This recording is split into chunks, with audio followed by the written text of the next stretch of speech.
Sega.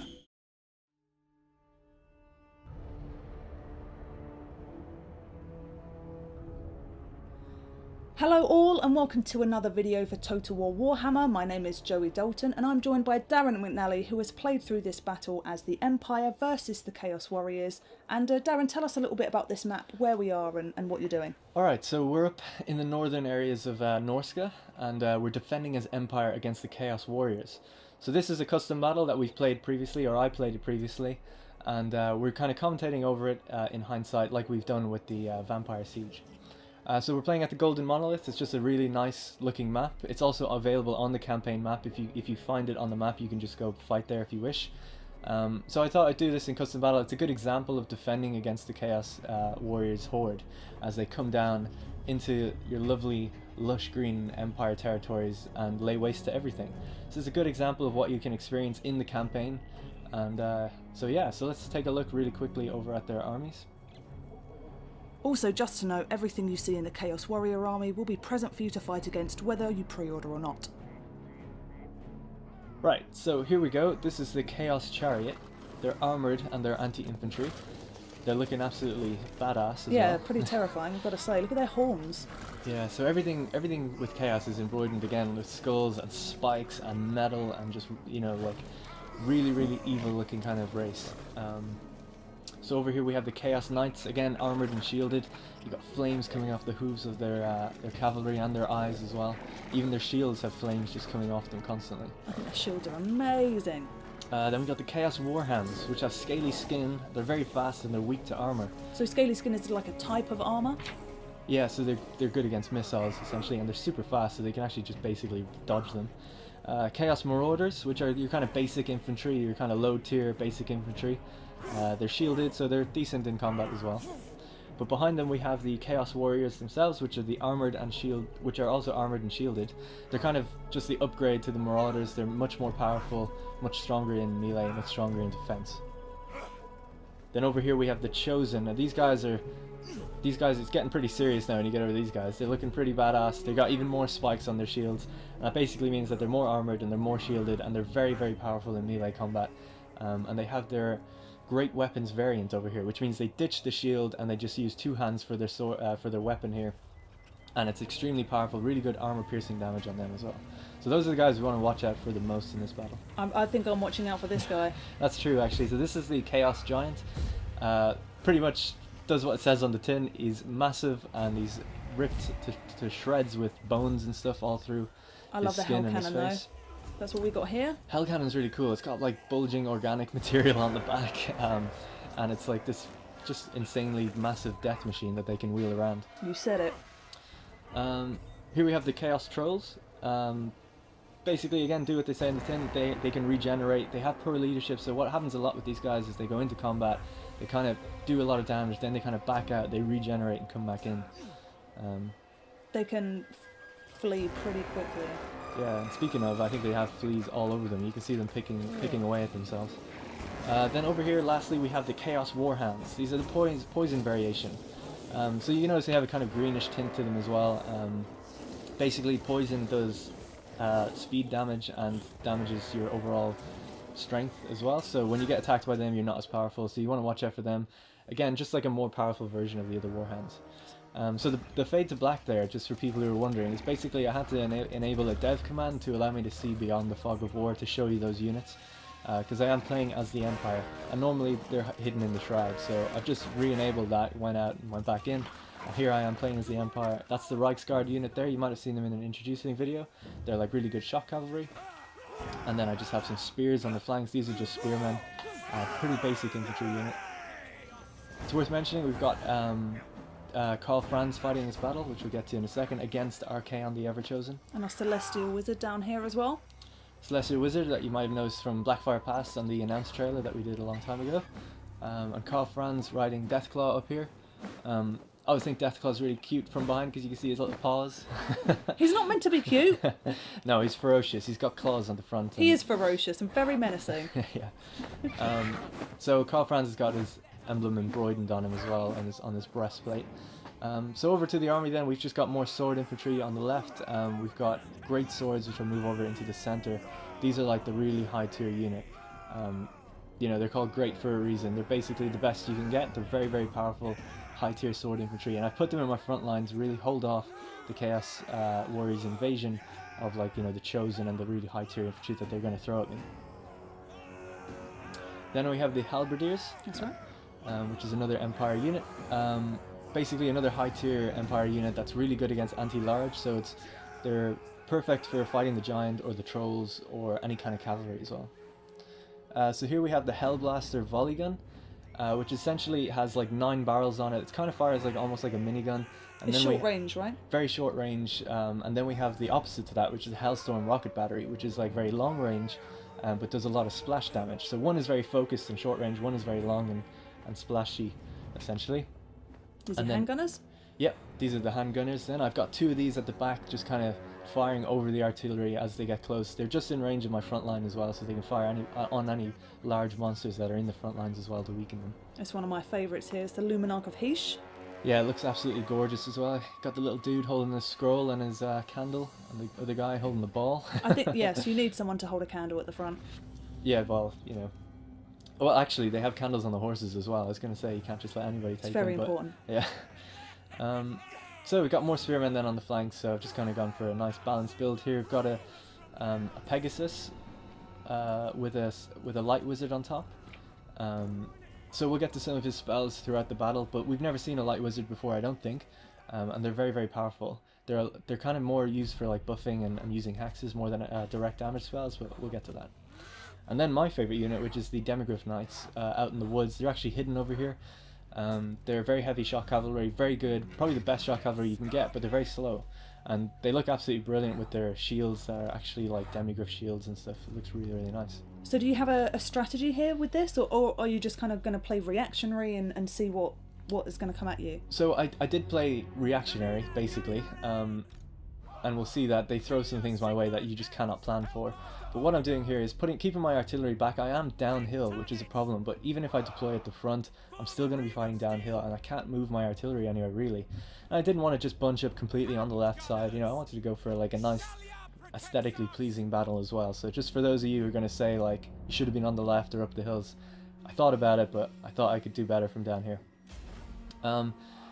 So Joey mentioned it earlier, but it's worth mentioning just one more time. So every unit that you see that we're playing against or with is in the base game, whether you own any DLC or not. This is what your game will be like when you're playing against the Chaos Warriors. However, if you do pre-order or you get the DLC after release, you will get access to play as Chaos Warriors and get some extra additional units and some legendary lords. That is correct. And we're kind of kick-starting the combat here with, well, a lot of artillery fire. Yeah, so the rocket battery is firing away, and they're firing their hell cannons at me as they move up their chariots and their giant and keeping their army kind of together as they move around the monolith. Yeah, but the giant's in no rush. Look at him. No, he's just chill. He's just casually walking along. I think he just got smacked by one of the volleys. So it looks fantastic. The flame trails coming out of the Chaos Knights. I love that. The sounds are amazing as well. The sounds of the hell cannon screaming as it goes by. I believe it's like souls or something trapped in each blast. Turning souls into crackling bolts of energy. Yeah, so you can kind of hear them whistling and screaming as they go by. Nice, is it? Speaking of not very nice, this wasn't very nice. Arcane has casted a Burning Head. And a flamestorm. And a flamestorm, almost one after the other straight away, which is absolutely tearing up my front line. So I guess he didn't like me tearing up his front line with my artillery, so he just went and did the same to me. But he did a lot of damage. One of my best units, the Halberdiers, has lost almost 50 guys, I think. So that's quite a significant So what are you casting there? So I'm casting the Net of Amintok, which is a 10-second hex that stops everybody in their tracks. Nobody in that zone can move. So that allowed me to gave myself time to fire on the giant, and that's the reason I did it there. Basically to slow them down so that some units hit my front line, that they don't all hit it at once, and allows me to get more shots in before they do. But you can see they very quickly, the Chaos Knights, like over on the left of it, engaged my cavalry. They haven't spotted my demigryphs, so my plan is to send my demigryphs out and around behind their artillery now and take out their artillery. Every shot they fire with their artillery is damaging my leadership, which is, you know, what morale used to be in the older games. So I don't want my guys to break and run away. You can see some of the guys are starting to run actually at the front because of the giant. That causes terror, and the trolls that are encroaching, that causes terror as well. So I brought Carl Franz up to use Stand Your Ground, which is basically just gives you an instant area of effect leadership buff, and also enhances defense and melee attacks. Very, very strong, and you can use it over and over and over again after like a cooldown period. It doesn't affect the winds of magic. Oh, you've got the Comet of Cassandora coming down. So they were quite bunched up. I think they have a metal sorcerer in their army, and they were doing something. I'm not too sure what it was actually, but you can see the VFX. But they all bunched up when they cast that ability, obviously to get the area of effect. But it was an opportune time for my Celestial Wizard to fire. Now their giant is actually broke and started to run away, but he could reform. So I got my Luminarch to fire on him. Oh. And it was a perfect hit. I think it actually brought him down to like 1 HP or something, and then one bullet knocked him down from one of my gunners. So that was really good. That was nice. So you only seem to have one, maybe 2 units routing. I think one's come back to you now. Yeah, so they're just routing. Hopefully, like these units that have like 40 in them that are running away, they should come back if they just get clear of the engagement for a while. So it's going okay. You know, it's going all right. We're holding our line here. Our spells have kicked off right. So I don't know how you've done. I'm quite intrigued to see what the result. Well, of this I don't want to battle spoil it. So we'll just have to wait and see. But well, so far you're doing pretty well. Doing okay. I wouldn't. Yeah, it's quite tough. You know, I'm losing in some areas, winning in some others. Everybody's engaged somewhere, and the guys that are breaking, I'm trying to like reform them as quick as I can and bring them back in. My demigriffs now have just engaged their artillery, so hopefully their artillery will now be offline. You can see them out there. Yeah, one of them's actually gone. The other one's just about to go as well. Excellent. So you've used a demigriff just to wipe them out. Oh, chariots in the rear. That was a massive charge. So chariots have like insanely good, you know, like charge bonuses that just throw your units around. But there's only 4 in a unit, so. Oh, here I was actually really worried that Arcane was chasing down my Celestial Wizard. He looks very afraid. Yeah, he's going straight for him, and he actually like kicks him to the ground as well. So. He's in a spot of trouble, I would say. So I'm getting my gunners to fire on Archaon as much as I can. Their knights seem to have gotten the better of me over there as well. They're kind of now pushing into the center from behind, which is really, really dangerous. That is a bold move from Archaon, just to come directly in. But so it is, but he's much better than a wizard, you know, in combat. He's got a massive flame sword. So I was trying to quickly activate his Chain Lightning Vortex spell before he died, because I have a lot of Winds of Magic, and that's a very powerful spell. And I just managed to get it off before he kind of routed. So usually when you're in combat, it's very difficult to enable spells. That's why I had to click it a few times, and it did a good amount of damage, but then it kind of, you know, spooled off into the distance and didn't really hit anybody. So I brought my Celestial Wizard in and tried to activate his one, which is Banishment, which is just another vortex. Same thing kind of happened. You can see it in the distance there. It soaked up some units. It kind of pulls them up towards it, like similar to the Purple Sun. Well, the vortex spells are very good against multiple units, especially in that kind of setup that you had there, where there's many units all piled in. Yeah, so I'm getting a bit worried at this point. You know, a lot of areas are starting to break, but they're still kind of bunching up. So I activated those 2 vortexes really as a last-ditch effort to kind of annihilate that section, but they didn't quite go as well as they could have. They kind of, as opposed to the Flamestorm, which ran through my front line, my one kind of hit them initially and then moved off into nothing. And I have so many units that are just running away now, and I'm trying to see who's available and bring them all back in. It's really, really not looking good at this point. You have 6-7 routing units? Oh no! Yeah, and some of them, I've lost some units, so some are completely dead. Never coming back. And it's hard to micro, like trying to zoom in and show the combat as well as micro. My demigriffs are out in the distance, not even doing anything, so I'm bringing them into the fight as quick as I can. Getting my Celestial Wizard, who has gotten away. I'm trying to kill Archaon, so casting a Wind Blast on him, but I actually kind of miss, and I hit the units behind him. Well, he's dead now. Yeah, so he's been chased again. I mean, Archaon has a serious problem with my Celestial Wizard. He's going to take him down. So I'm trying to focus everything on it. I'm turning my Luminarch actually to face him as well. If I could get a good shot off an Archaon, it might actually turn the tide as well. So your demigriffs are kind of coming in there, which is good. They're downhill. Yeah, they're kind of going downhill, hitting the Marauders as well. Carl Franz I'm trying to pull him out of the combat now because he's kind of surrounded. Pulling all my sword infantry and spear infantry back into the center as much as I can. But it's not looking good. I mean, at this point, it's really like I don't see a way I can win. Darren, no. I've been quite outmatched. Now, full disclosure, I played this a couple times and I came very close to winning one time. So it is possible, but this time I think magic just didn't go my way, and I didn't micro very well as I tried to zoom in on things too much, I think. But it is winnable. So yeah. Just not by you. Yeah, maybe not by me, but it takes practice. It was a difficult fight, but it's not over yet. So we're still like, I've had to come back from this kind of thing before, but I have spent all my magic. Usually, at this kind of point in the battle, if you've got enough magic, you can still maybe turn the tide if they bunch up, or if you kill like their legendary lord. So here I was like, okay, I'm gonna go into first person mode and just fire directly on these guys. Turned out they weren't manning their guns anymore because they were engaged in combat, but here I am firing straight on them in first person mode. You can do this by pressing insert. Problem was I was actually kind of hitting my own light wizard, which You is can't hit your own light wizard! I hope I didn't, but I think I did, and he's actually routing now as well. So there I am again, activating just the leadership buffs to try and call these guys back into the fight. It's like, come on guys, Karl Franz himself is flying above you, demanding that you come return to the fight. But these guys are terrified of the Chaos Warriors. You could hear them early on, hopefully.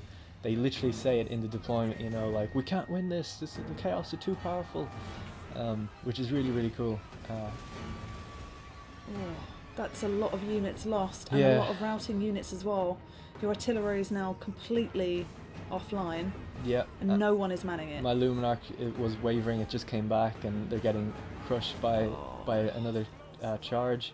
This is brutal! It is, and this is what Chaos Warriors are. You know, you're going to play the game and have to deal with numerous invasions. To be honest, they kind of had higher tier units than I did. They had their chosen. They had 4 units of chosen. I only had 2 units of great swords, so I couldn't hold my line as well. But I had more units overall, so and more magic wielding units. Unfortunately, it just didn't go right. So this is a last-ditch attempt to try and kill Archaon. I fired a magic missile at him and just missed. His health was actually like quite considerably low. That it might have actually done something and caused some of them to rout, but it wasn't good enough. And now he's completely enveloped. So I think we'll just have a little listen, look at the combat for a second here when I zoom in. Oh yeah, and I was trying to get the Luminarch again, just to fire on Archaon. I was doing everything I could, just to, if we could maybe kill him, just maybe, it might do something. There he is, being kicked around, and he's activating spells as well to kind of buff his troops. Oh, the light wizard's coming in to help there. The Luminarch just missed. Everyone's coming in. He actually just activated the Flaming Sword of Ruin, which gave all his units 22% weapon damage for 13 seconds. So that's what all the VFX are popping off now. You can see everyone's just like fighting it out. But Karl Franz, you know, he's lost and he's not coming back from this. But he's not going down without a fight. He is like pushing everyone around.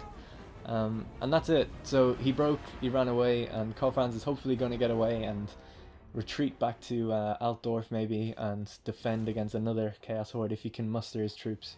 Well, thanks for showing us that battle, Darren, and let us know what you think and what army composition you would use in the comments down below. Thanks for watching, like and subscribe for more videos from Total War Warhammer.